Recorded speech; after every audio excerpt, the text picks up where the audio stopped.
This segment has been sponsored by the local Edward Jones office of Lee Colvin. The host of this show and Edward Jones have an existing business relationship. This event is not a testimonial of the services provided by Edward Jones financial advisor Lee Colvin. Rutherford Issues with Bryan Barrett on FM 101.9 and AM 1450 Murfreesboro, FM 100.5 Smyrna. Listen and watch at WGNSradio.com. Rutherford Issues is powered by Middle Tennessee Electric. MTE's Sharing Change has now donated more than $11 million to local nonprofits assisting worthy causes in our community. MTE, serving to make life better since 1936. Today, our pal, Edward Jones financial advisor Lee Colvin, joins us, and we're going to be talking about how to respond to the market cycles. It's definitely been a roller coaster lately. Mr. Colvin, good morning, sir. Hey, Brian. How you doing today, buddy? Doing good. Hope you're enjoying all this nice rain we're getting in July. It's kind of a rarity in this time of the year, isn't it? Yeah, I was going to tell you, from within one of the tallest buildings in Murfreesboro, I definitely can see through the weather window that it is overcast and drizzly today. Yeah. You've got a big weather window today, so. I do. Oh, goodness. So these market cycles, goodness, movement in the markets has been, well, I guess always kind of seems mysterious, but yet you've taught me, and you can look back over long periods and see patterns and things of that nature and just how to respond. So I guess the question, as an investor, how should you respond to market cycles? So that's what we're going to explore today, right? Definitely, Brian. And the thing about it is as mysterious as these markets look, just know that the further we look back in history and we track the patterns, the more consistently they repeat themselves. So don't get overly worried. Don't get scared. You want to be abreast of what's going on. You want to know what's happening. But just know that these are normal and we can help you through them. So with that, we wanted to begin today with understanding that it's useful to know something about the nature of a market cycle and its connection to the business or economic cycles that we see, which describe the fluctuation of the economy between periods of growth in our economy here and contraction within our economy here.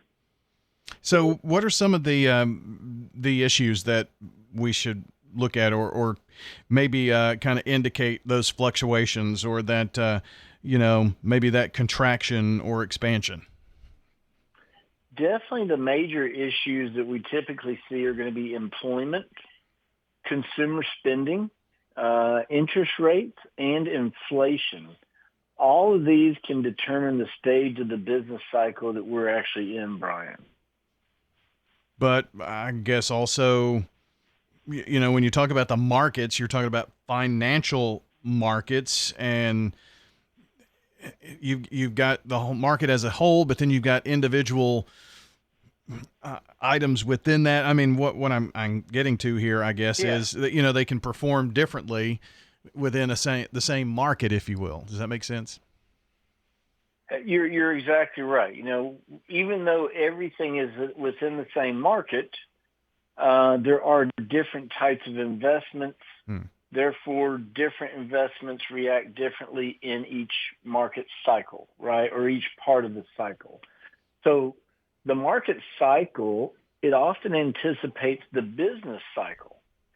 In other words, the stock market may peak or hit bottom before the business cycle does the same. And that's partially because the financial markets are always looking ahead. So if they foresee an event that could boost the business cycle and help the economy, such as the Federal Reserve lowering interest rates, then they may become more bullish on stocks, thus driving the market up. Conversely, if the markets think that the business cycle will slow down and the economy will contract, then they may project a decline in corporate earnings and become more bearish on stocks, leading to a market drop.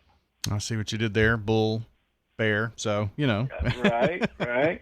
Lee Colvin is with us talking about how we should respond to the market cycles. And I guess, Lee, once you're familiar with the nature of the markets, I guess you wouldn't really be surprised when they occur, right? Correct. But does that mean that you should base your investment strategy on those cycles, Brian? And that's one of those major questions. And some people do, right? People get in the mode of, or let me say they believe this market cycle is moving through a downward phase. They may try to cut their perceived losses by selling stocks, even those with strong fundamentals and good prospects, and buying lower risk investments. While these safer investments may offer more price stability and a greater degree of preservation of principal, they also won't provide much in the way of growth potential. And you'll need this growth capacity to help reach your long-term goals, including a comfortable retirement. Lee, when investors think the market cycle is moving upward, might they keep investing in those stocks? Yeah, and understand that many times when the market cycle is moving upward, while they may keep investing in those stocks, even though they become overpriced, in extreme cases, Brian, unwarranted investor enthusiasm can actually lead to events such as the dot-com bubble, which led to a sharp market decline from 2000 through 2002. So this is kind of like, I guess maybe the term that comes to mind is timing the market. There's another way to look at it too, right? Other than just timing the market. That's right.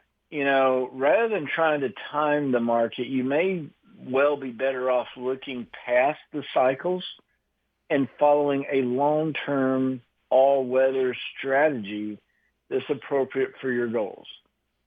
Looking at your risk tolerance, looking at your time horizon, looking at your need for liquidity. We don't want to tie all of your money down, but what do you really need to stay liquid? And it's also a good idea to build a diversified portfolio containing U.S. and foreign stocks, mutual funds, corporate bonds, U.S. treasuries, and even other investments.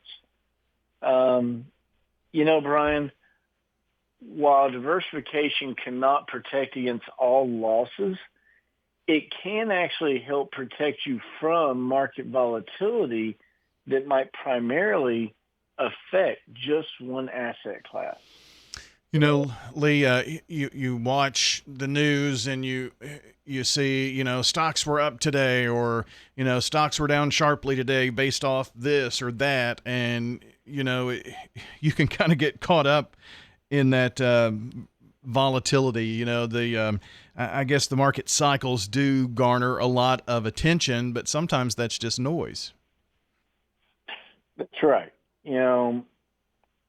Those cycles, while they're drawing the attention, and they are relevant to investors in the sense that they can explain what's happening in the market today, when it comes to investing, it's best not to think of cycles, but think of a long-term journey, right? Mm-hmm. One that, when traveled carefully, can actually lead folks to destinations that they are actually desiring or are seeking for their ultimate goal.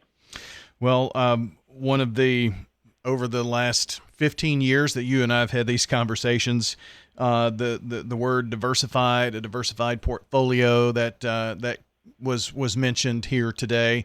And, I think sometimes people can get mixed messages. And my point is, if there's someone out there listening right now that's saying, you know what, I need to get someone to help look at what we're doing here, a financial advisor to give some advice, I bet you know one.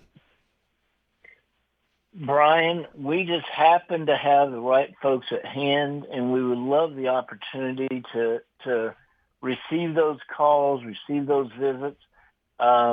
With Edward Jones here locally in the county, we have many good advisors who can help.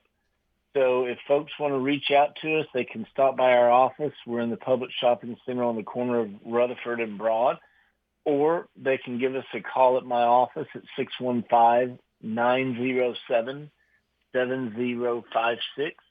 Again, that's 615-907-7056. We can have an initial conversation and review, see what folks' needs are, and from those needs, we can try to fit them with the best financial advisor locally here in the county.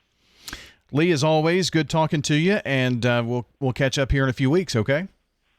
Sounds great. Thank you so much, Brian. All right. Have a good day. You too. That is Lee Colvin, Edward Jones financial advisor here on Rutherford Issues Today, joining us. And certainly thank him for being here, and thank you for tuning in as well. Hope you have a wonderful day. We'll see you back here next time. Don't forget, if you missed part of our conversation with Lee today, the podcast will be up shortly on WGNSradio.com. When severe weather strikes, we break in. A tornado watch is in effect for Rutherford County. The most up-to-date weather information. We'll be here with you on radio and with Rutherford Weather video channels as we continue to track this storm. Get 10-point details on severe and impactful weather in Rutherford County with Rutherford Weather. A severe thunderstorm watch is in effect for Rutherford County. Listen for Rutherford weather updates on WGNS and watch on YouTube and Facebook by following at RUCO Weather. That's RUCO Weather.